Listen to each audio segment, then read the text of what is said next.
Hello, welcome back to another in our series of introductions to Homer and Literature Humanities at Columbia University. I'm Joseph Howley. I'm a professor of classics, and I'm also the Paul Brook Program Chair of Literature Humanities. With me today are my colleagues in the classics department, Professors Deborah Steiner and John Ma. Professor Steiner is the John J. Professor of Greek and Latin and an expert on archaic Greek poetry, among many other things. And Professor Ma is an historian of the ancient Greek world and beyond, and is the chair of the classics department. Thank you so much both for joining me. Thank you. Thank you. So I wanted us to start out by talking about some of the big questions that I think we all have when we're trying to get oriented with Homer's Iliad. Some of us like to just jump in and start reading the poem, and some of us have some questions first about what this is, where it comes from, who are these people? And something I've found over the years in Lit Hum is that these questions seem like they have easy answers, but as so often in Lit Hum and any scholarly endeavor, it's rarely as simple as it looks. So Professor Steiner, I want to start with a basic question about what we call genre. We usually refer to the Iliad as a work of epic poetry from the ancient Greek world. So what do we mean when we say it's an epic poem? We mean that it is a long poem, primarily a narrative poem as opposed to drama. We also think of epic as concerning elevated subject matter, high social standing characters who may include the gods as well as mortals, and that is composed in a demonstrably different idiom or mode of speech than recognizable everyday common Greek. So hearing a piece of epic poetry, and I stress hearing because these poems would be received orally initially rather than read, an encounter with epic would immediately tell you that this wasn't regular stuff. This was something different. It felt different. It sounded different. It talked different. It's a big, long poem about big, important characters, and the mode and the language are kind of big and different. Exactly. Now, you mentioned something about song, and something that I think students will notice right away is that in the opening lines of the poem begins, in our translation, with the narrator saying, "Sing, goddess, the anger of Peleus' son, Achilleus." So right away, there's no I telling us who the poet is. There's a command to the goddess, one of the muses, to sing maybe to the poet or through the poet. Can you tell us a little bit about the way that this poetry, which we encounter as a book, has its origins as song, and it's something people would hear with their ears rather than read with their eyes in its oldest context? Well, as Professor Howley well knows, this is an enormous question. And we could begin with the problem of who composed it. And again, I say composed because it was a traditional mode of performance which involved an individual not so much singing as reciting. This is metrical poetry, so each line falls into a recognizable pattern of heavy and light syllables, what we also call long and short. You would immediately recognize this as what we call the dactylic hexameters. That tells you it's poetry. There have been numerous attempts to reconstruct what it actually sounded like. It was performed with the lyre. And in antiquity, the view was that the poet didn't sit down in his study and compose the poem. Rather, a muse, the goddess of poetry, would come to him and literally speak or sing the poem into his ear, and that he would be inspired and perform the poetry to men. So forget all your ideas of the lone poet sitting in the isolated study. Rather, he is a performer And I say he advisedly because in antiquity, we know very, very few women poets and even fewer who composed epic. But if you asked in ancient Greek who Homer was, which is a very legitimate question, you might be told that he was an inspired poet who came from somewhere in the region of what's called Ionia, which is contemporary Western Greece, and the surrounding islands, and that he was the composer of the Iliad, the Odyssey, and of numerous other works. However, this is to give a very simplistic answer. There were other views of Homer, and his identity was disputed from the start, even his gender. In the 19th century, it was thought that the Odyssey was composed by a woman, largely because it features a laundry scene.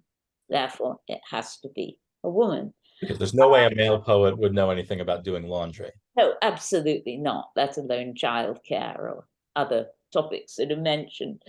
But as I say, this was a subject of huge dispute. His name, Homeros, we think is either means blind or hostage. Endless dispute where it comes from. There are a series of stories about how he was blinded on looking at the shield of Achilles, or was a hostage as a baby. The Emperor Hadrian, the Roman emperor, was so troubled by the question of who Homer was that he actually went to Delphi in mainland Greece to consult the oracle. And her response was that he was actually the son of Telemachus and was from Ithaca. I mean, you can see where all this comes from. In antiquity, biography comes from the poem itself. And as you read the Odyssey, you'll meet a blind singer called Demodocus, who was supposed to be Homer's model, that this was his self-portrait. The problem, as Professor Howley already mentioned, is that Homer never names himself. Other poets, later poets, will do. They will feature their names, not so Homer. And he may have been identified in an introductory passage, which we've now lost. But the point about the Homeric poems is that they can be performed by anyone. They are designed to be anonymous. That's already a lot in answer to your question. Are there things I haven't covered? There's so much more to say about all of this. One thing that I think this makes me think of in terms of LitHum is we're going to be reading literature from a span of thousands of years in this course. So by the time in the spring we get to say Toni Morrison or Virginia Woolf, here are authors who lived in the last century. We have papers from their lives. We have a lot of, accounts of people who knew them. We know a great deal about those authors. Move a little further back in time, someone like Dante. Well, we don't have a ton, but we know a fair bit about Dante, even though he lived hundreds of years ago.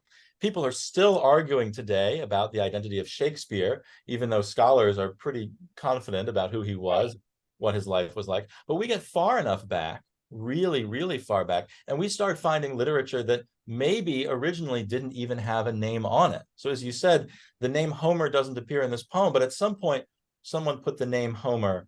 Okay, I mean, putting aside the stories about how it means blind or hostage in some dialect of Greek, probably it is a kind of formation of a special verb in Greek.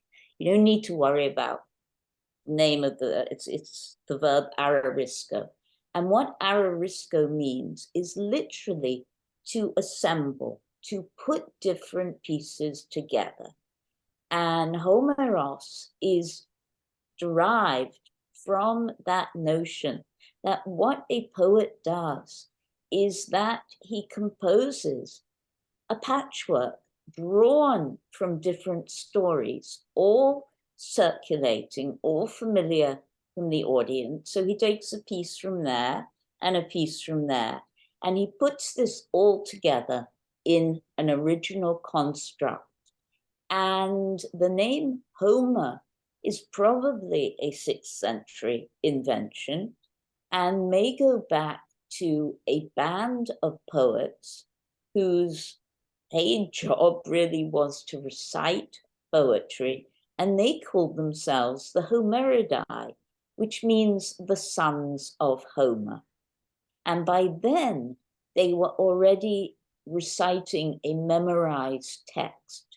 But the way these were performed originally, and this is one of the hardest concepts to get around and to get into your head, and I still stumble on it, is that there is no written text, that the poet is composing extempore, on the spot, and that each time he performs his poem, that poem will be a new one.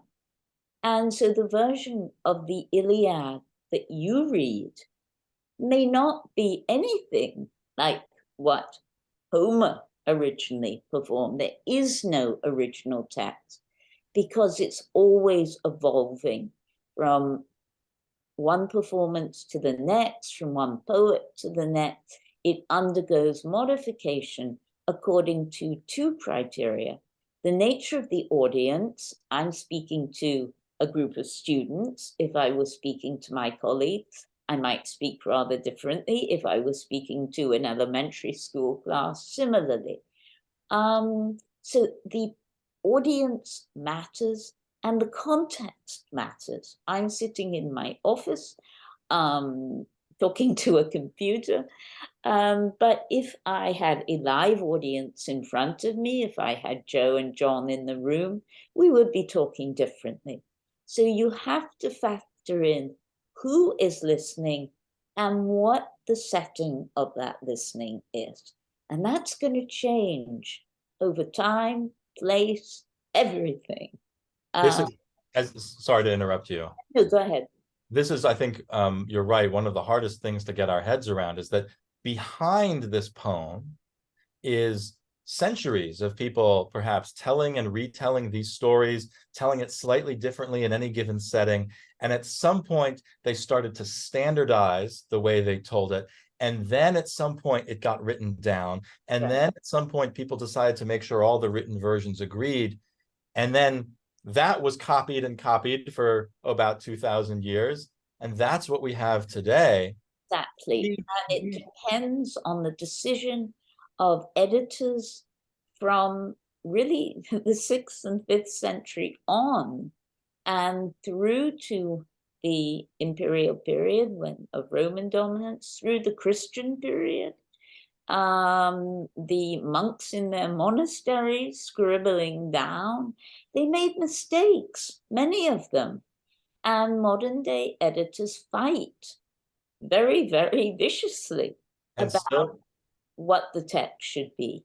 And still sometimes we'll find a bit of papyrus from 200 BC in the sands of Egypt, and it has a different version of the poem. And then we have to decide, how does this change what we're thinking about? And yet all of this is kind of in the background, because what we have here is a book, and we have it in a class where we read literature, and we're used to thinking of literature as having authors. And so I think it's probably fair to say that most classicists, we don't really think Homer was one real person, and yet we can't help but talk about Homer because we need to be an author for the poem. I mean, if I could just say one more thing, we're used to the notion of an individual poetic genius.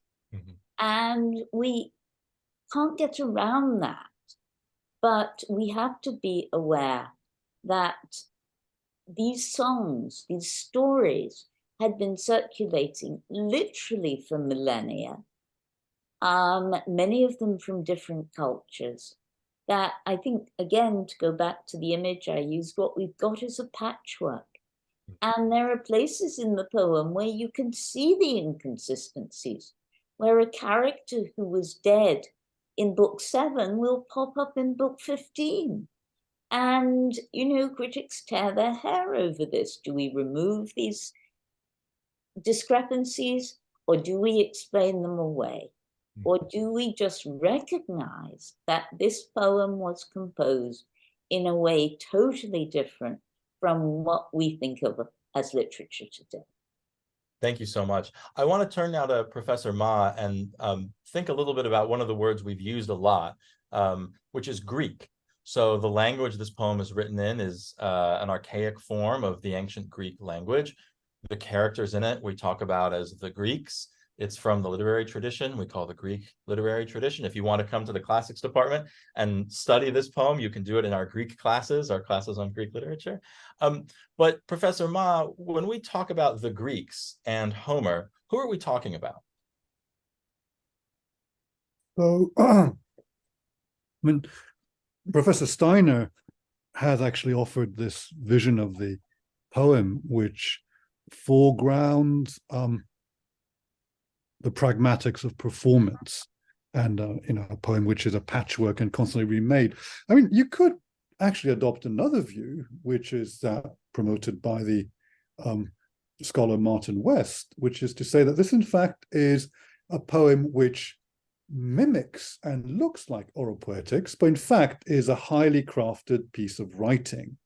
Now, if this were the case, this would be a miracle, because we have, from a very early period, 4 texts, 2 poems of Hesiod and 2 poems of Homer, which are the earliest extant long pieces of writing, and which come from an unbelievably early period, and basically, the earliest period of early Greece, namely what archaeologists call the early Iron Age. Say around the late Iron Age would be 730 to 700 BCE, perhaps into the early decades of the 7th century BC. And it's likely that there are at least elements, or perhaps if you're Martin West, the whole poem, which are embedded in that particular world.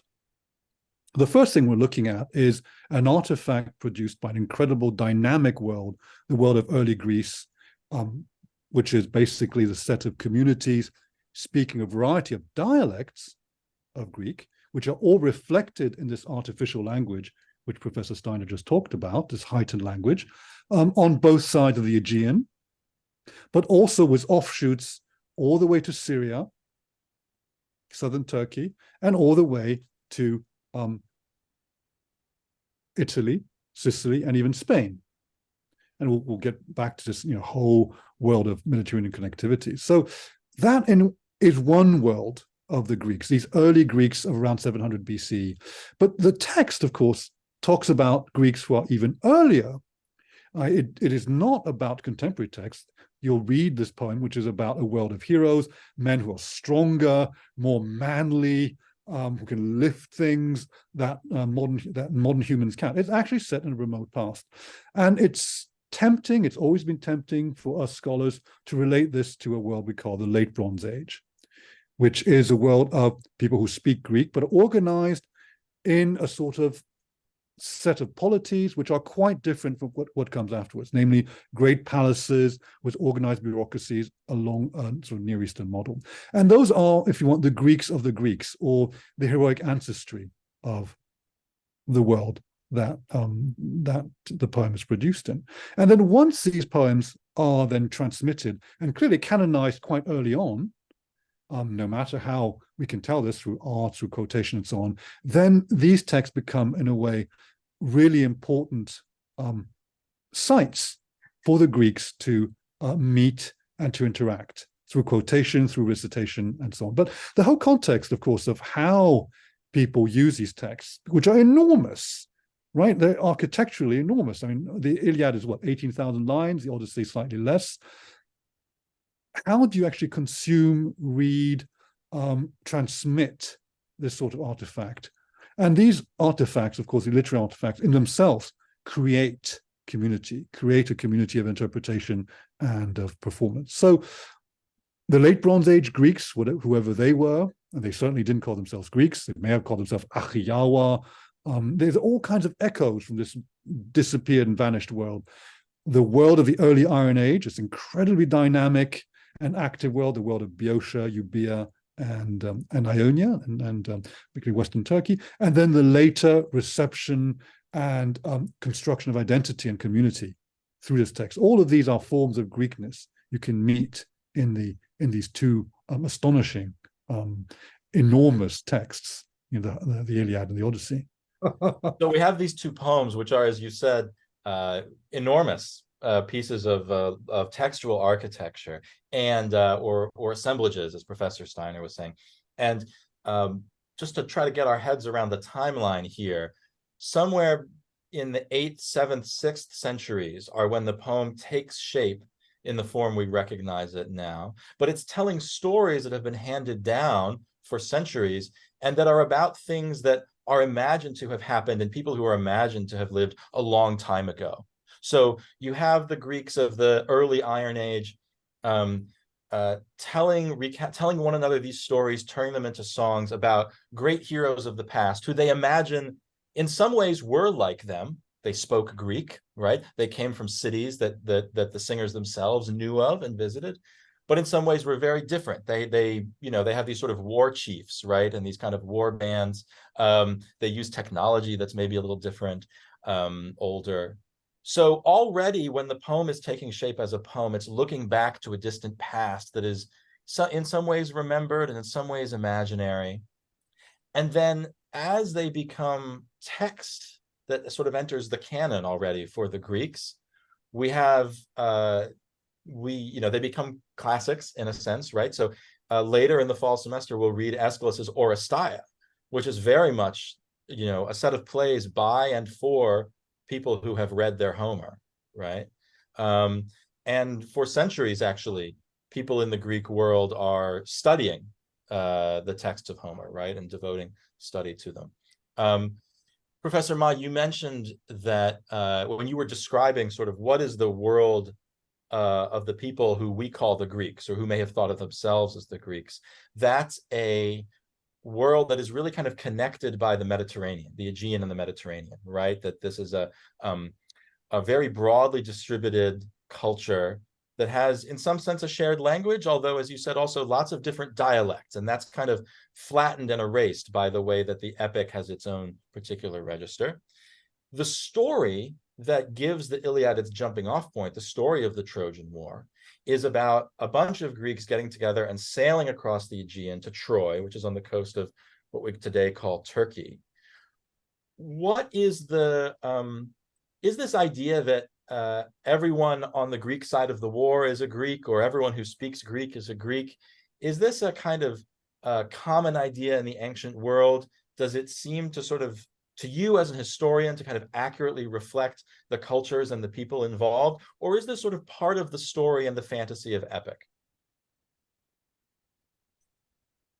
Yeah, no, that's a really interesting question, which Professor Steiner will also have things to say. I mean, the word Greek, of course, never appears in the poem, right? They call themselves the Achaeans, right, which is an odd thing, because Achaea is in fact a very small region of the Peloponnese. That's a very specific name, yeah.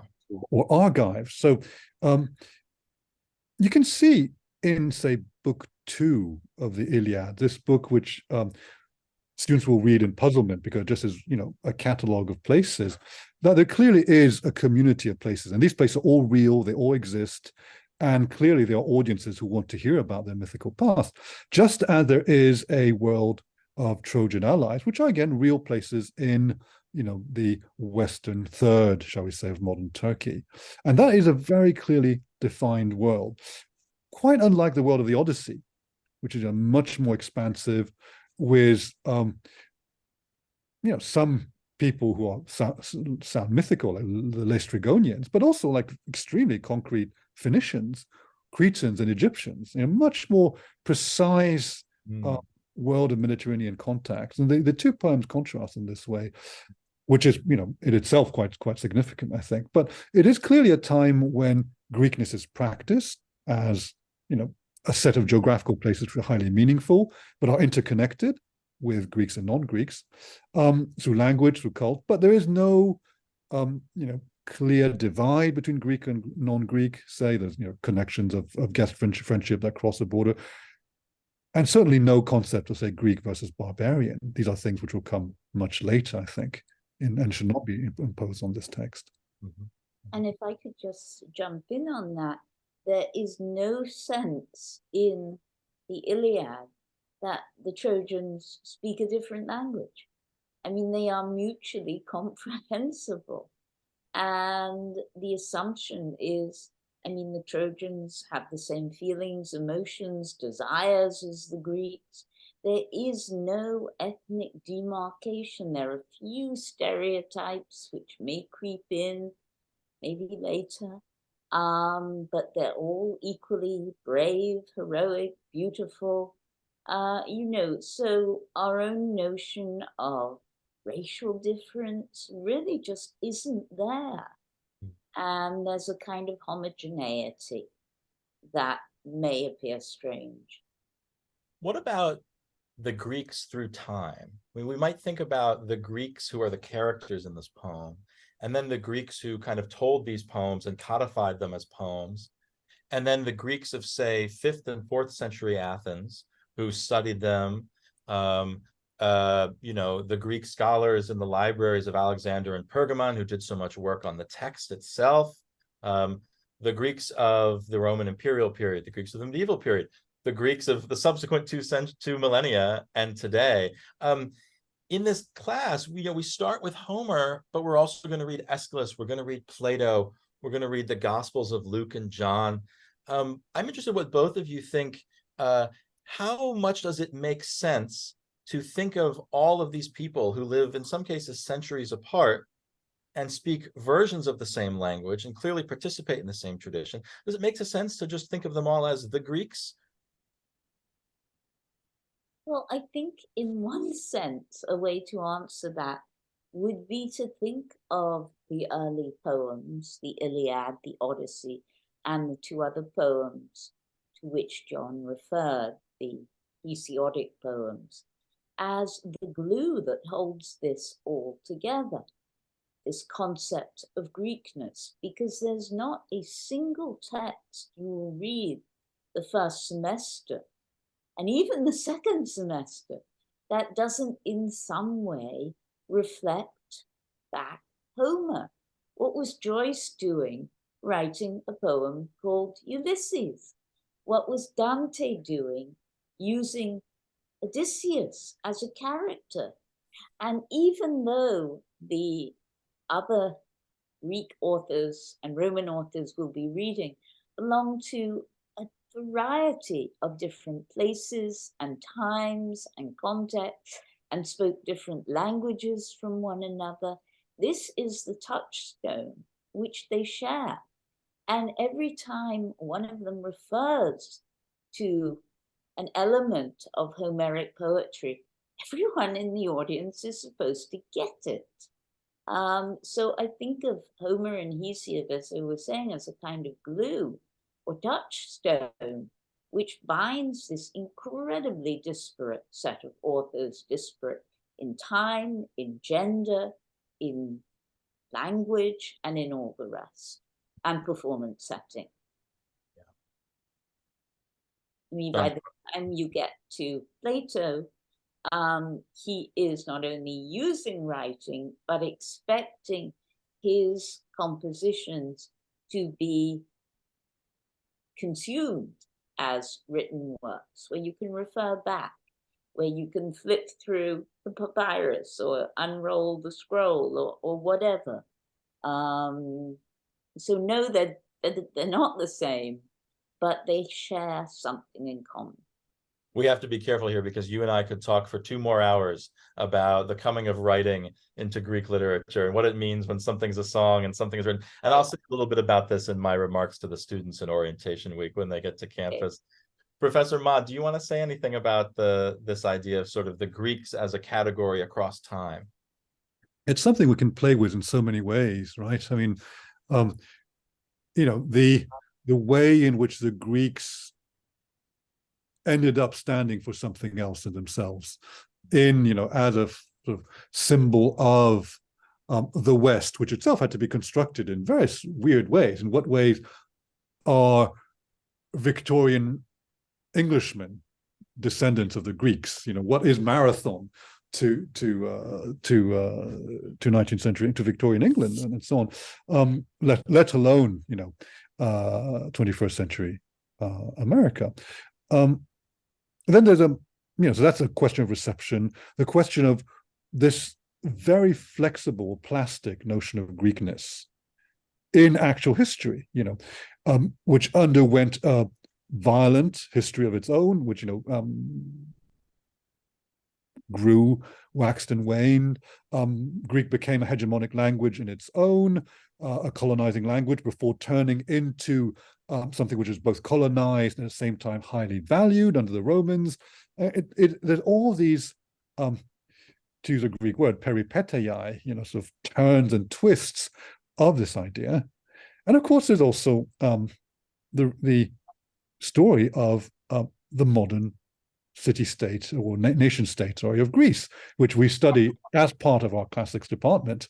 A community which speaks a language which has enormous continuity, and at the same time has to deal with being the not quite willing heirs of these two strands of an actual history and of a history that idealizes them.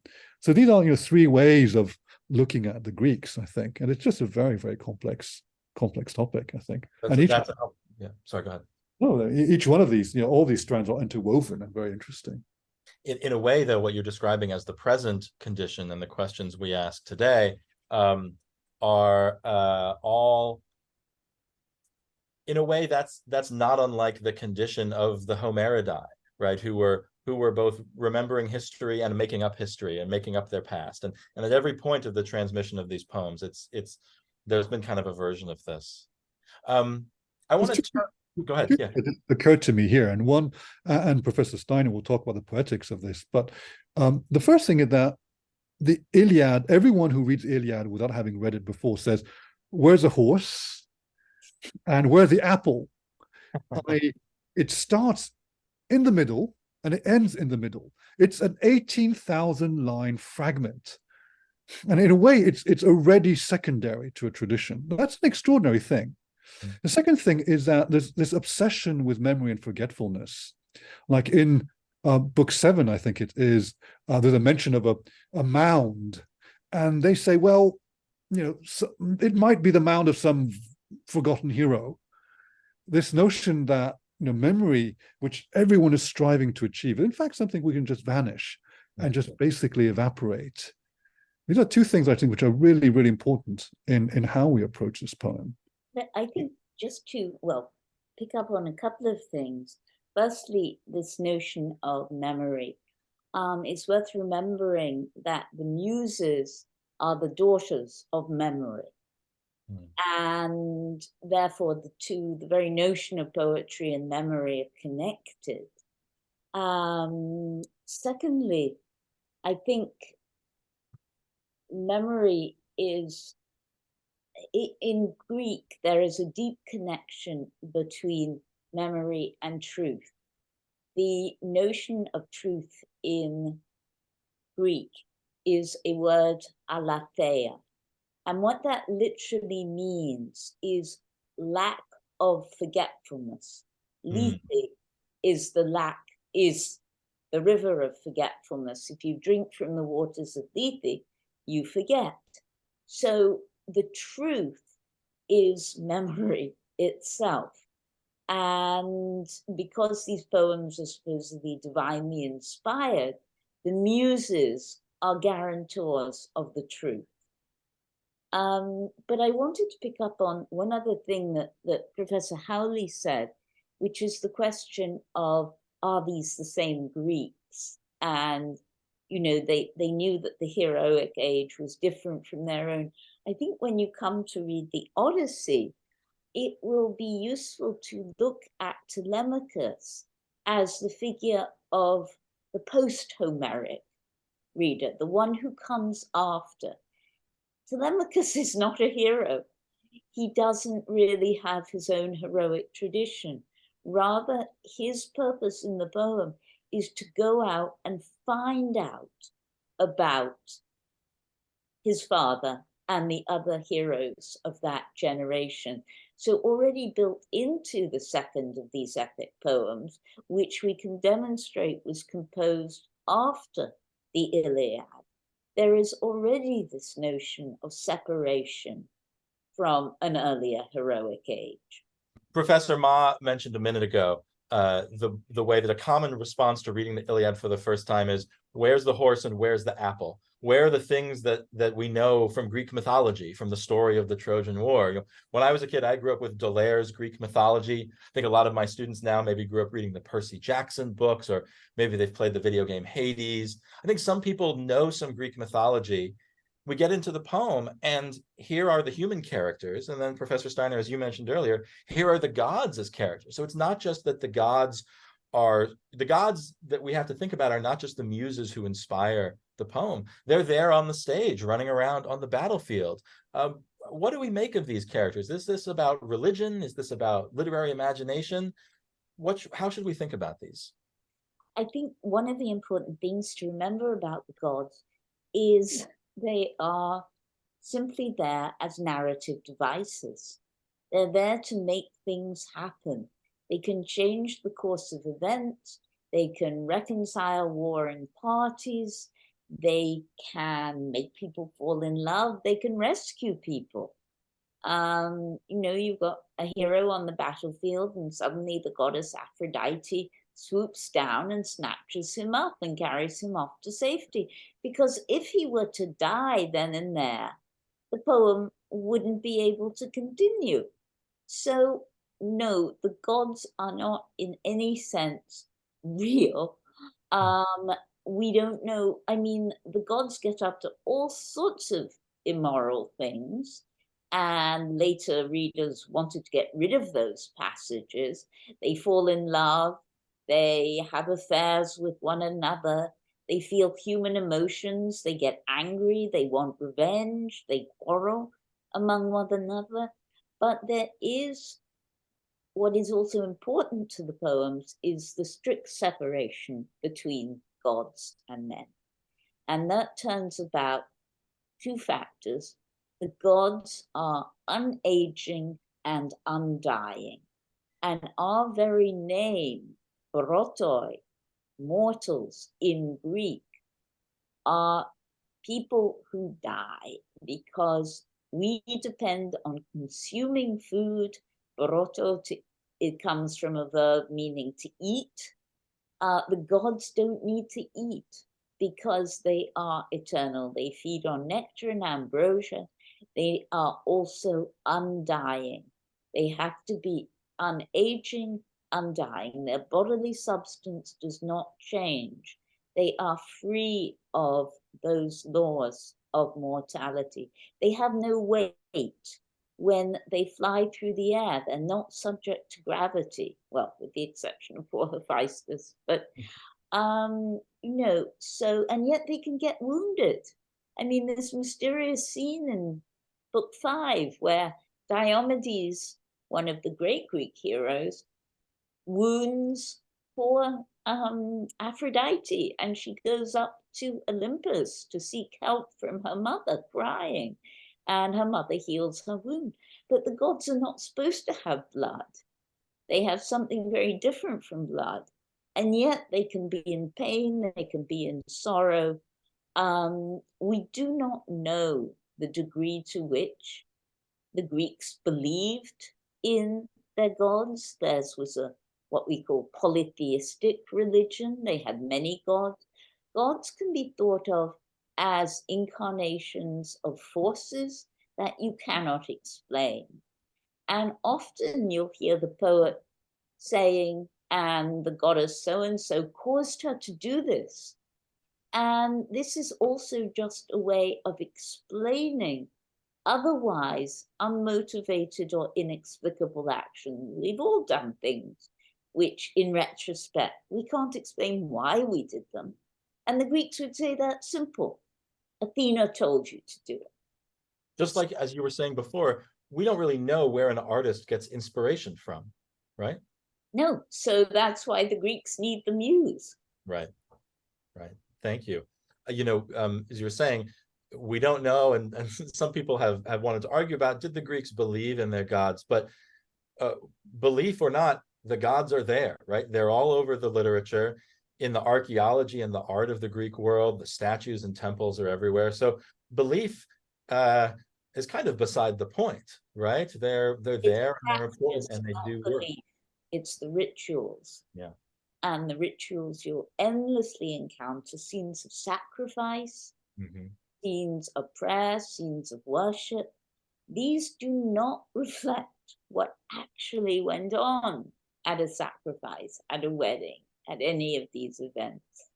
But they have some kind of basis in recognizable reality. One of my favorite things about the gods in Homer is that they don't need to eat, but they do like the smell of a good barbecue. That's right. Yes. Yeah. So they're that smoke. They're not so remote from us in some ways. They're completely different, and yet and they're not so remote. Professor Maud, do you want to say anything about the gods? You don't have to.